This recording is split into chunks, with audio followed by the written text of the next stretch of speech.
Well, hi all, once again, it's John, the founder of Khan Academy here, and today we're gonna cover some of the hardest SAT math questions on Khan Academy. So we're gonna cover this first one. A commercial airplane that is 1,500 miles into a 2,500 mile journey is traveling at 450 knots in still air when it picks a tailwind of 150 knots in the same direction, no?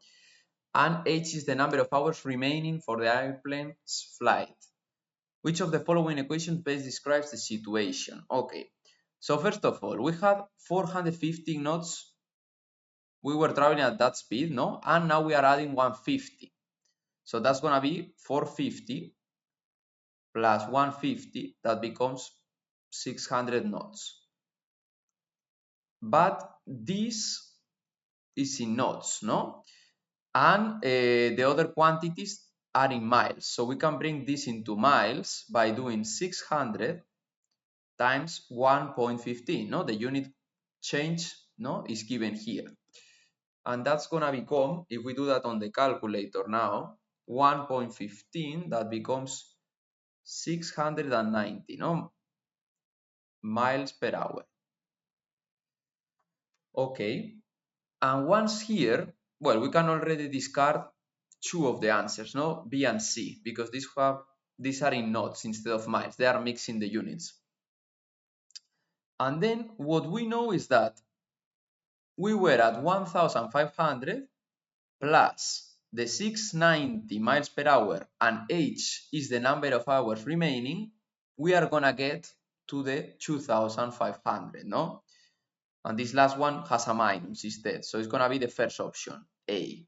Let's jump now into number 2, second question. This is a system of inequalities, no? They tell us she has 150 wooden boards, no? And 330 nails.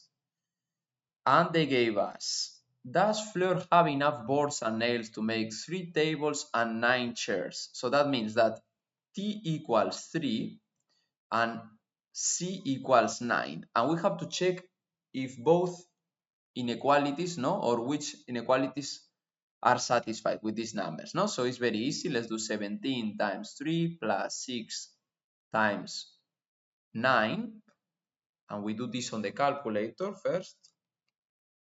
6 times 9, that's exactly, that's exactly 105, no? Which is less or equal than 150. So the first equation is good. So we have enough wooden boards, no? Okay. And now let's do the second one, 34 times 3 plus 27 times 9. And that's going to equal what? 34 times 3 plus 27 times 9 is 345, which is not less or equal than 330. Therefore, we don't have enough nails, no?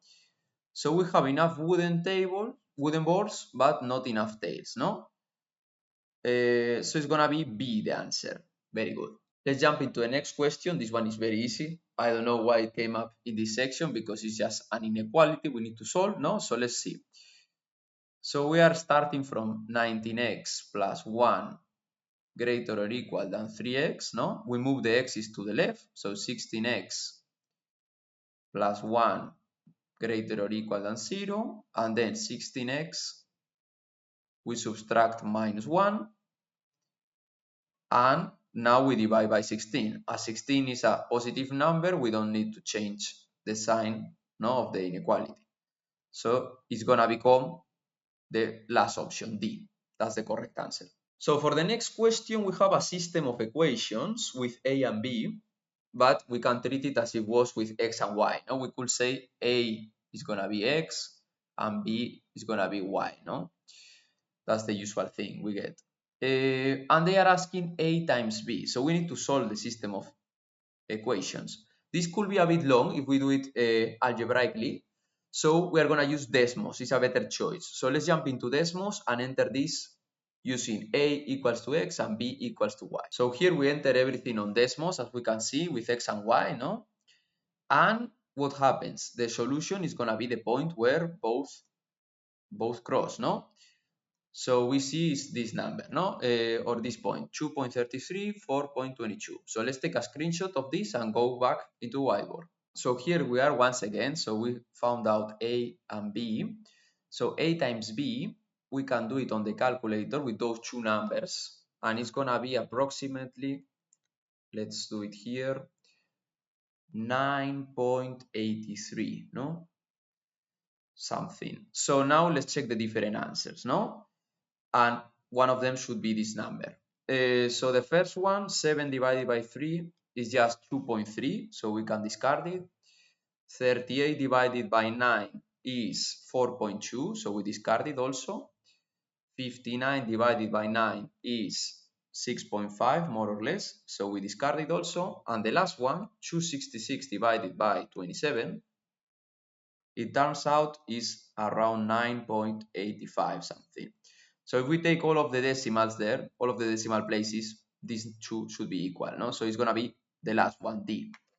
That's the correct answer here.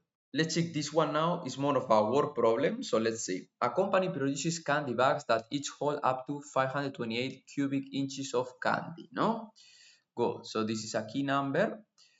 And then there are lollipops and gummy bears, no? Yeah, L for lollipop, G for gummy bears.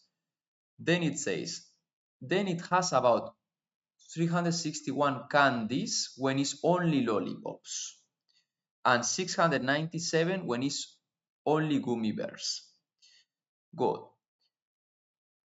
And then G go for gummy bears and L for lollipops, no, as we said. Good. So what we need to know here is that whenever we enter only lollipops, so no gummy bears, no? Yeah, L stays for the number of lollipops, no? Approximate number of lollipops. So when there are only lollipops, L divided by 361 should be equal to 1. And why is that? Because, yeah, the bag contains only lollipops. When only contains lollipops, there are 361. So when L is 361 divided by 361, it has to be equal to 1 because this goes away. There are no gummy bears. And the other case is when there are only gummy bears. What happens then?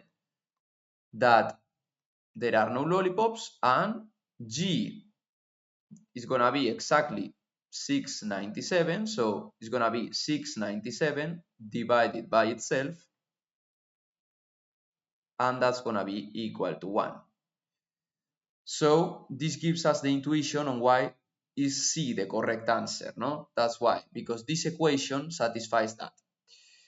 And as we can see, the first number, 528, isn't present, but doesn't matter, no? The correct answer will be C, that's why. Let's jump into the next problem here. Ruby can assemble 2 gift baskets by herself in 7 minutes, no? And Emma can do 4 gift baskets in 15 minutes. One starts assembling at 1 p.m., no? And Emma instead at 1:15. And what they are asking us, the final question, at what time will they finish the 54th basket? Good. So first of all, we can check for this time, no? So at this time, Emma started at 1 p.m. So she will be 90 minutes, no? Doing baskets at that time at 2:30 p.m. That's the first one. So 90 divided by 7, we can do it on the calculator. It's gonna be 12 point something. So we write 12.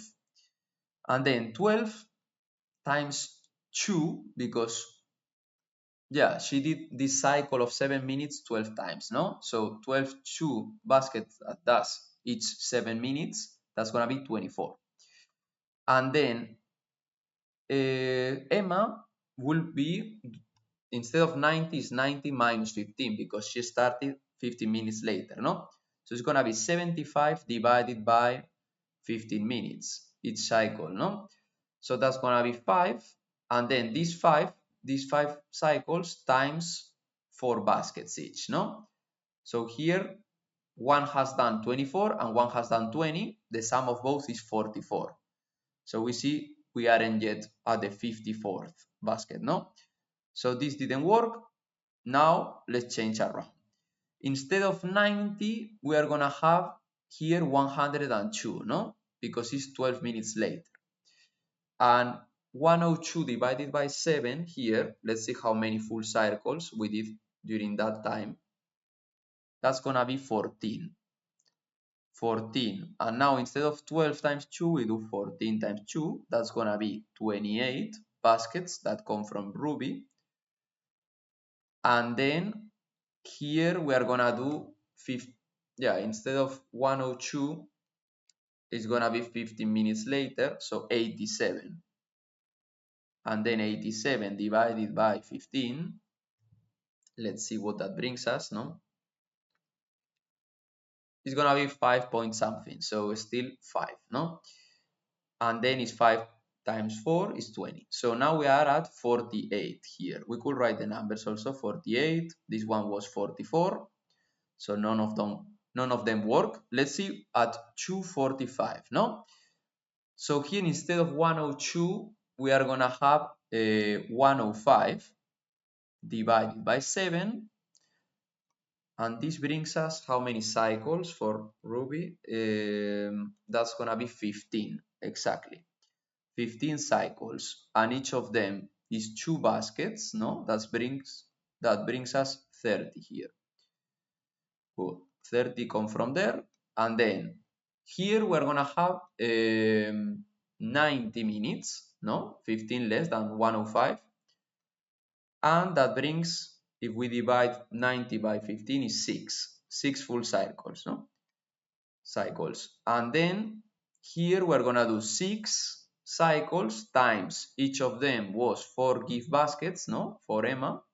That's gonna be 6 times 4, 24.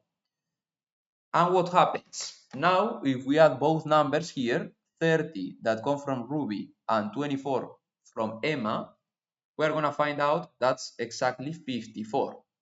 So the 54th basket is gonna be done at this time, no? At 2:45 p.m. So it's C, the correct answer here. Good, let's jump into the next question. This one is about, graphing 2 lines, basically. No, they tell us the first one has a slope of 4 and contains that point. Therefore, it's going to be y equals 4x plus b, no? And now, in order to find the b, we are going to use this point. So minus 5 equals 4 times 1, that's the x coordinate they gave us also, plus b. And then 4 times 1 is just 4. We bring it to the left side subtracting, so it's going to be minus 5 minus 4 equals minus 9 equals b. So we found out the first line equation is this one, no? Y equals 4x minus 9. And now let's go with the second one, no? The second one, they gave us 2 points. So first we need to find the slope between the 2 points, no?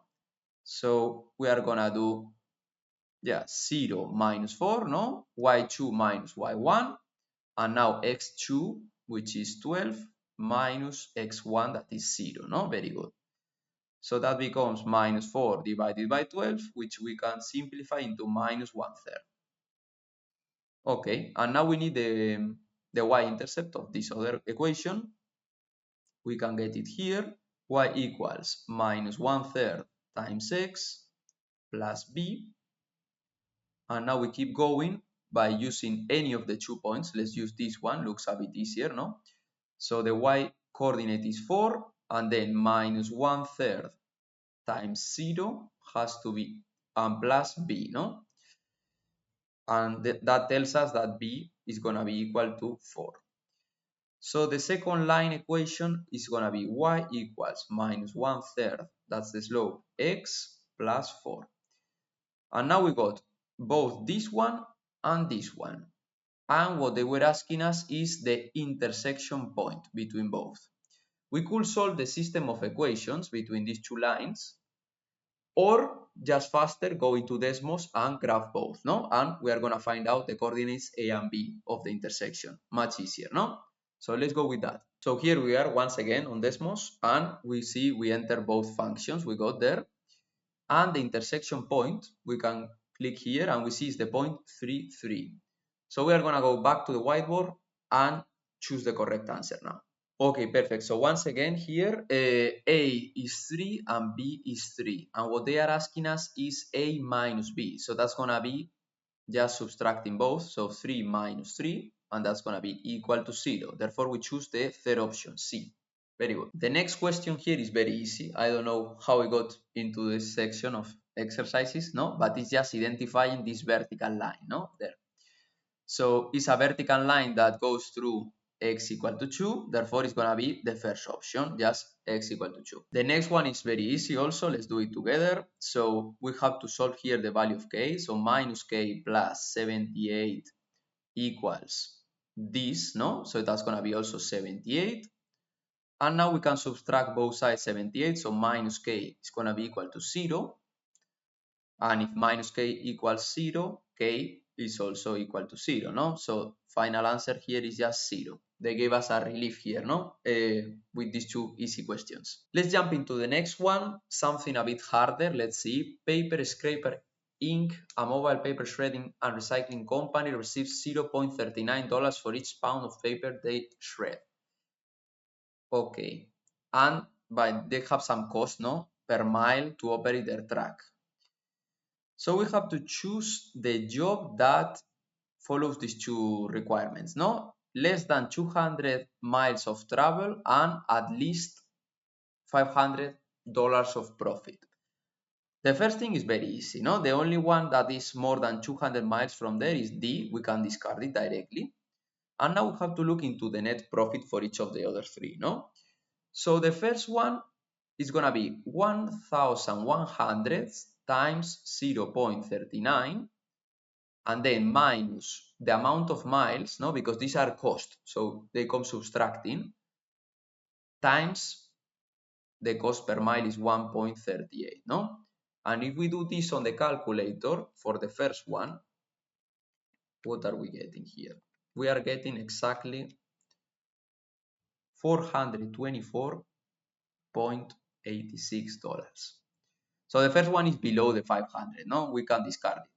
Let's do the same for the second one, 1,500 times 0.39 minus 107 times 138.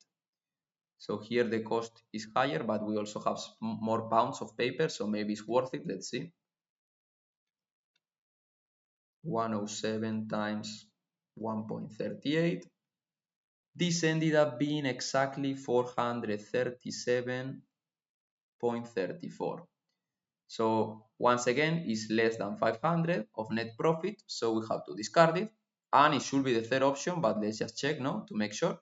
1,800 times 0.39 minus, in this case, is 94 miles, and each of them costs us 1.38 to operate, no?